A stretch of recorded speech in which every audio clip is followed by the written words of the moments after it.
Class 9th, chapter number 1, Polity. What is democracy? Why democracy? Overview. What is democracy? What are its features? This chapter built on a simple definition of democracy.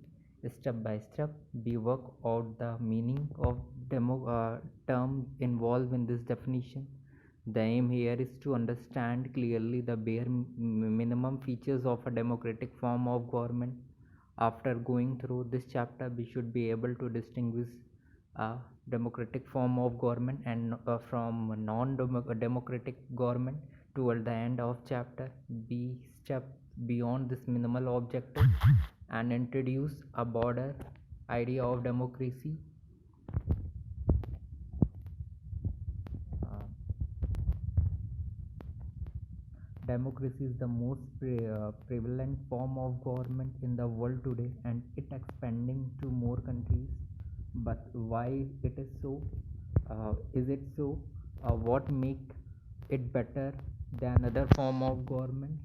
That is second big question we take up this chapter. ये सारी चीज़ें हमें इस chapter में पढ़ना है. सो हम आ जाते हैं कि डेमोक्रेसी होता क्या है, उसके हमें फीचर्स पढ़ने हैं. तो the term democracy is derived from two Greek word, namely demos, which means people, and kratia, which means rule or power. Thus democracy means rule of the people. According to the Abraham Lincoln, democracy is government of the people, for the people, and by the people. ठीक. हम आते हैं बिल्कुल simple definition में. ठीक है. One simple factor common to all democracies is the government is chosen by the people. We could thus start with a simple definition. हम बिल्कुल simple definition में आ जाते हैं कि democracy is a form of government in which the ruler are elected by the people. बस this is a useful starting point. This is definition allow us to separate democracy from forms of government that are clearly non-democratic. The army rulers of Myanmar were not elected by the people. जो army rulers होते हैं Myanmar के, वो elected people के द्वारा नहीं होते हैं. Those who happen to be in control of the army became the ruler of the country. ठीक है. People had no say in this decision. Dictator like Pinchori are not elected by the people. This also applied to monarchies. The king of Saudi Arabia rule not because the people have chosen them to do so, but because they happen to be born into the royal family. ठीक है. Saudi Arabia में जैसे rule होता है क्योंकि वो वहाँ पे किंग्स होते हैं, वो रूल करते हैं. Simple definition is not adequate. It remind us that democracy is a people rule. Democracy जो है एक पीपल रूल है. But if we use this definition in an unthinking manner, we would end up calling almost every government that hold an election a democracy. That would be very misleading. As we shall find out in chapter 3, every government in contemporary world want to be the called a democracy, even it is not. अगर इस दुनिया में सब लोग democratic government ही कहीं ना कहीं चाहते हैं कि जिसमें हमारी बातें सुनी जाए, इसीलिए हमें केयरफुली डिस्टिंग्विश करना है गवर्नमेंट और डेमोक्रेसी के बीच में. One that pretend to be one. एक गवर्नमेंट प्रिटेंड करती है, एक गवर्नमेंट करती है. ठीक है.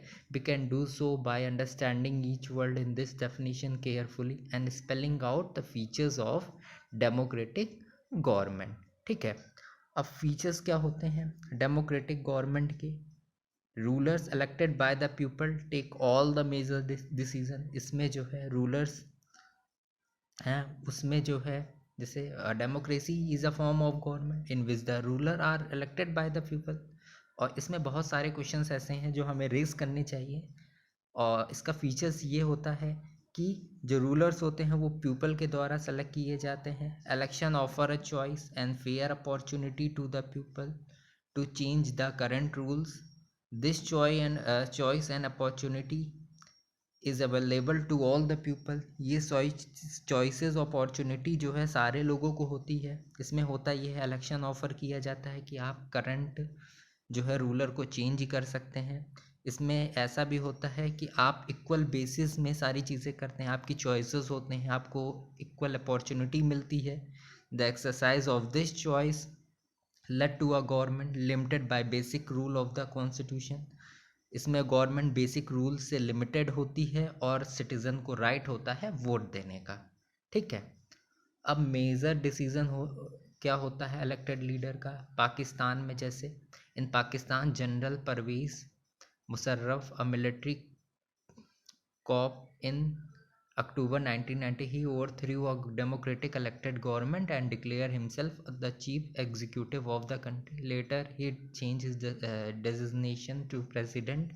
उसने बाद में जो है अपने आप को बदल लिया प्रेसिडेंट में in 2000 referendum in the country that granted him a 5 year extension, और उसे जो है 5 ईयर एक्सटेंशन मिल गया। Pakistan media, human right organization and democracy activities said that the referendum was based on malpractices and fraud। ठीक, इन अगस्त 2002 में उसने जो है एक लीगल फ्रेमवर्क ऑर्डर किया दैट अमेंड द कॉन्स्टिट्यूशन, जिसने कॉन्स्टिट्यूशन ऑफ पाकिस्तान को बदल दिया।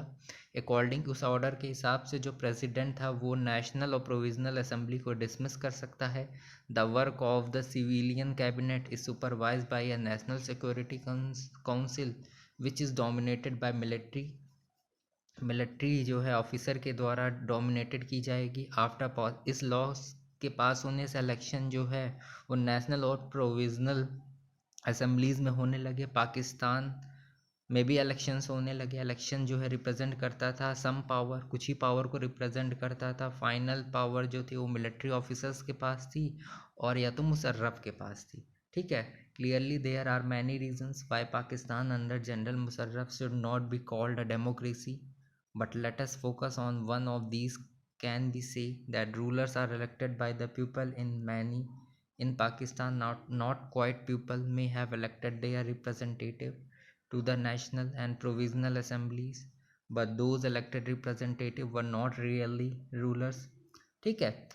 अंत में कंक्लूजन बस ये निकलता है कि जो डेमोक्रेसी का मतलब ये होता है making power must rest with those elected by, मतलब जो पावर होगी वो सारी कहीं ना कहीं पीपल की होगी, लोग आपके बारे में सुनेंगे। ठीक है। अब बात हम आ जाते हैं fair, free and fair electoral competition. जैसे चाइना में होता है election are regularly held after, हर 5 साल में इलेक्शंस होते हैं। Electing country parliament called Quanguo Renmin Daibiao Dahui. National People Congress है। नेशनल पीपल कांग्रेस जो है पावर और टू अपॉइंट, इसकी पावर ये होती है कि प्रेसिडेंट ऑफ द कंट्री को जो है ये अलग करते हैं और election elected all over China. Some member are elected by the army, कुछ जो है मेंबर अलग किए जाते हैं आर्मी के द्वारा जो कि कॉन्टेस्ट कराते हैं इलेक्शन। अ कैंडिडेट जो कि उन्हें अप्रूवल होता है चाइनीज़ कम्युनिस्ट पार्टी को। Only those who are member of Chinese Communist Party और 8 smarter parties allied to it were allowed to contest the election held in 2002 to 2003। The government is always form by the Communist Party, जो government होती है वो हमेशा communist party द्वारा बनती है। Independence day 1900 जब से 1930 से इंडिपेंडेंस डे है मैक्सिमो, वो तब से इलेक्शन वहाँ पे हो रहे हैं। Every 6 year to elect the president, हर 6 साल में प्रेसिडेंट का इलेक्शन होता है। The country has never been under a military और डिक्टेटर रूल, वहाँ पे कभी कंट्री ने मिलिट्री और डिक्टेटर रूल में काम नहीं किया। 2000 में every election was won by a party called PRI, Institutional Revolutionary Party। Opposition parties they did contest election। ठीक है। जो अपोजिशन पार्टी है वो लड़ती तो थी लेकिन वो कभी जीत नहीं पाती थी। पीआरआई जो है मैनी डल्टी, उसके पास बहुत सारे डल्टी ट्रिक्स हैं इलेक्शन को जीतने के लिए। Who were employ in government offices, जो कि वो अपने एम्प्लॉय को गवर्नमेंट ऑफिसेस में एम्प्लॉय कर लेती है। और जो है party meeting, teachers, government school use to force parent to vote for PRI। Media भी इग्नोर करती है सारी एक्टिविटीज़ को जो पॉलिटिकल पार्टीज़ करती है उन्हें क्रिटिसाइज करने के लिए। Something the polling booth were shifted from one place to another. Polling booth जो है कभी कभी क्या होता है, पोलिंग बूथ को भी इधर से उधर कर दिया जाता है इलेक्शन को जीतने के लिए, ठीक है। Which made it difficult for people to cast their vote in the campaign for its campaign, ठीक। Should be consider the election describe above age. मतलब इस टॉपिक में ये कहना चाह रहा है कि अगर आपका जो इलेक्शन हो वो बिल्कुल फ्री हो, बिल्कुल फेयर इलेक्शन हो, अगर आपके यहाँ इलेक्शन हो भी रहे हैं नाम भर के, अगर एक ही पार्टी जीत रही है उसका कोई रिजल्ट नहीं है, अगर आपके यहाँ इलेक्शन होते भी हैं उसकी कोई वैल्यू नहीं है, ठीक है। At the end a democracy must be based on a free and fair election, ठीक है, where those country in power have a fair chances of losing. जो डेमोक्रेसी है वो फ्री और फेयर इलेक्शन वहाँ पे होना चाहिए, currently in power have a fair chance of losing, ठीक है। अब हम आ जाते हैं, कहने का मतलब यही है कि जो इलेक्शंस होते हैं उनका फेयर और फ्री बिल्कुल होना ज़रूरी है, क्योंकि सबको फेयर चांस मिलना चाहिए जीतने और हारने का, ठीक है। वन पर्सन, अगर एक पर्सन है उसका एक वोट है और उसकी एक वैल्यू होगी, ठीक है। Earlier we read about how to struggle for democracy was linked to the demand for the universal adult franchises. This principle has now come to be accepted almost all over the world, yet there are many instances of denial of equal right to vote, ठीक है। Until 2015 in Saudi Arabia, women did not have right to vote। 2015 में क्या होता था कि जो Saudi Arabia में women थी उनको जो है वोट का हक नहीं था। एस्टोनिया में citizenship rule in such a way that people belonging to Russian minority difficult to get the right to vote. जो बिलोंग करते थे रशियन माइनॉरिटी में एस्टोनिया में, वहाँ पे उन्हें वोट देने का हक नहीं था। फिजी का भी कुछ ऐसा सिस्टम था कि electoral system in such that the vote of an indigenous Fiji has more value than that of Indian Fijian, ठीक है। मतलब जो डेमोक्रेसी होता है वो फंडामेंटल प्रिंसिपल होना चाहिए, उसका एक पॉलिटिकल में इक्वलिटी होनी चाहिए, जो कि थर्ड फीचर्स है डेमोक्रेसी का। डेमोक्रेसी में each adult citizen must have one vote, ठीक है, and each one vote must have one value, ठीक है। बाकी इसके बारे में हम लोग चैप्टर 3 में भी पढ़ेंगे, ठीक।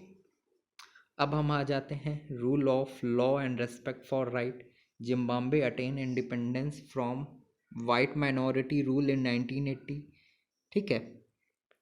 Since the country has been ruled by ZANU-PF, the party that led the freedom struggle, its leader Robert Mugabe ruled the country since independence. Elections were held regularly and always won by ZANU-PF. President Mugabe was popular but also used unfair practices in election.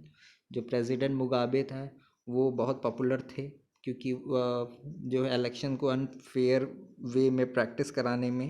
Over the year, his government changes the constitution several times to increase the power of the president and make him less accountable. Opposition जो party थी वो harass करती थी दूसरी party को, disrupt करती थी, ठीक है।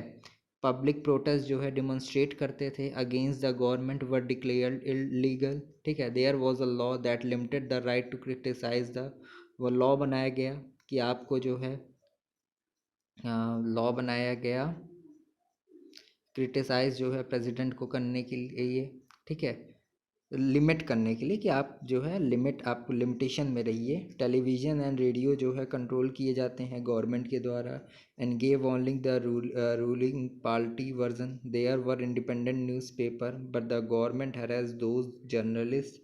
गवर्नमेंट लेकिन हरास करती थी हु वेंट अगेंस्ट इट, जो उनके खिलाफ जाता था। Government ignore some court judgment that went against it, ठीक है। गवर्नमेंट इग्नोर भी करती थी कुछ जजमेंट का, ठीक है। He was force out of office in 2017, ठीक है। जो एग्जाम्पल हैं, ठीक है। तो इसमें ये बताना चाहता है कि मतलब इसका जो चौथा rule of law and respect for right, मतलब एक रूल होना चाहिए और हमें राइट को रेस्पेक्ट करना चाहिए।